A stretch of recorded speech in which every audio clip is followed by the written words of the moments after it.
اللہ اللہ اللہ اللہ اللہ اللہ۔ بسم اللہ الرحمن الرحیم۔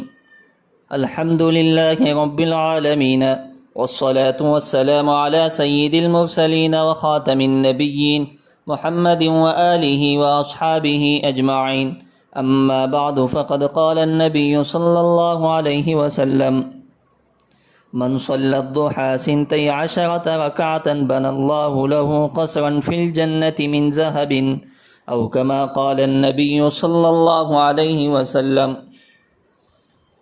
معزز سامعین، آج ہم آپ کے سامنے چاشت کی نماز کی فضیلت، اس کا وقت اور اس کی رکعتیں اور اس کے کچھ فوائد انشاءاللہ آپ کے سامنے بیان کریں گے۔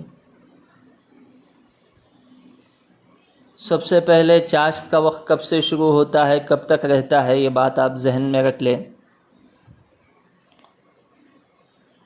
طلوع آفتاب یعنی سورج جب طلوع ہوتا ہے اس وقت سے لے کر زوال تک کا وقت ملا لیا جائے اور دونوں کو آدھا کر لیا جائے۔ پہلا حصہ وہ نماز اشراق کا وقت ہے اور دوسرا آدھا حصہ وہ چاشت کی نماز کا وقت ہے، جس کو صلاۃ الضحیٰ بھی کہتے ہیں۔ مثال کے طور پر طلوع آفتاب 6:30 بجے ہے اور زوال 12:30 بجے ہے، تو ان دونوں کے درمیان 6 گھنٹوں کا فاصلہ ہے۔ 6:30 سے 12:30 6 گھنٹے ہیں، تو شروع کے 3 گھنٹے وہ نماز اشراق کا وقت ہے، یعنی 9:30 تک نماز اشراق ادا کی جا سکتی ہے، اور 9:30 سے 12:30 تک کا جو وقت ہے وہ چاشت کی نماز کا وقت ہے۔ اس کی فضیلت یہ ہے، جناب محمد رسول اللہ صلی اللہ علیہ وسلم نے ارشاد فرمایا: جو شخص چاشت کی 12 رکعت نماز پڑھتا ہے تو اللہ تعالیٰ اس کے لیے جنت میں ایک سونے کا محل تیار کرتے ہیں۔ اس سے بڑی کیا فضیلت ہونی چاہیے کہ اللہ تبارک و تعالیٰ جنت دے دے، یہ بھی ذہ نصیب ہے، سونے کا محل دے دے تو اور بھی بڑی بات ہے۔ چاشت کی نماز میں کوئی تعداد متعین نہیں ہے، 2 رکعت سے لے کر 12 رکعت تک پڑھ سکتے ہیں۔ اگر کوئی 2 ہی رکعت پڑھ لے تو اس کو بھی چاشت کی نماز کا ثواب ملے گا۔ افضل یہ ہے کہ 4 یا 8 رکعت پڑھ لے۔ اور اس میں چاشت کی نماز میں کوئی بھی سورتیں پڑھ سکتے ہیں، اگر یاد ہو تو بہتر ہے سورہ والشمس اور سورہ والضحیٰ اس نماز میں پڑھی جائے۔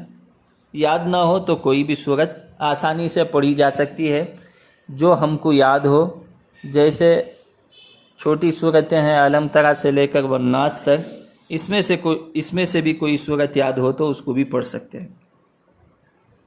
اور ایک حدیث میں جناب محمد رسول اللہ صلی اللہ علیہ وسلم نے ارشاد فرمایا: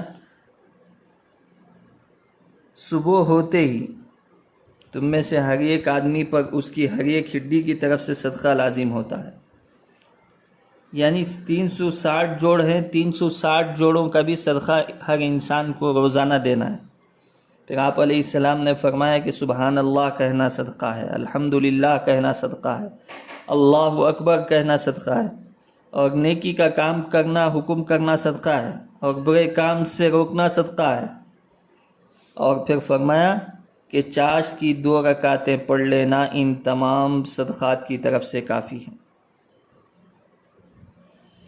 صبح کو جب آدمی اٹھتا ہے اس کے تمام اعضائے جسم، بدن کی ہر ہڈی اور ہڈیوں کے سب جوڑ آفت سے صحیح سالم ہوتے ہیں،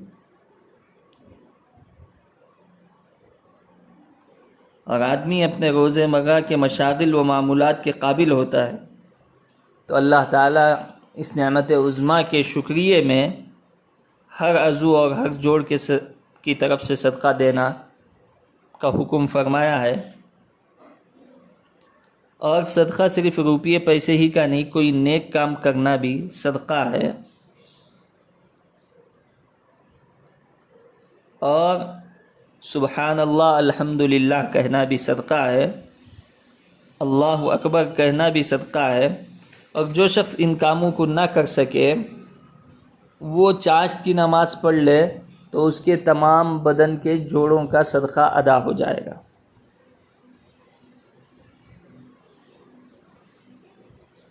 تو اب یہاں پر ایک بات قابل ذکر ہے جو ہم تمام کے فائدے کے لیے ہے، وہ یہ ہے کہ جو انسان روزانہ اپنے بدن کا صدقہ نکالتا ہے، چاہے وہ سبحان اللہ الحمدللہ کے ذریعے سے ہو یا یہ کہ چاشت کی نماز پڑھ کر ہو جس سے تمام بدن کے جوڑوں کا صدقہ ادا ہوتا ہے، تو اللہ تبارک و تعالی جسمانی ہر قسم کی بیماری سے اس کو محفوظ رکھتے ہیں۔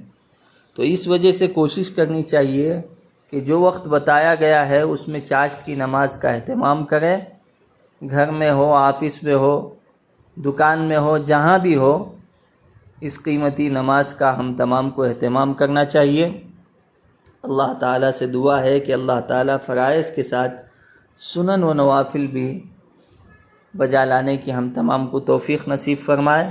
آمین۔ وآخر دعوانا ان الحمد للہ رب العالمین۔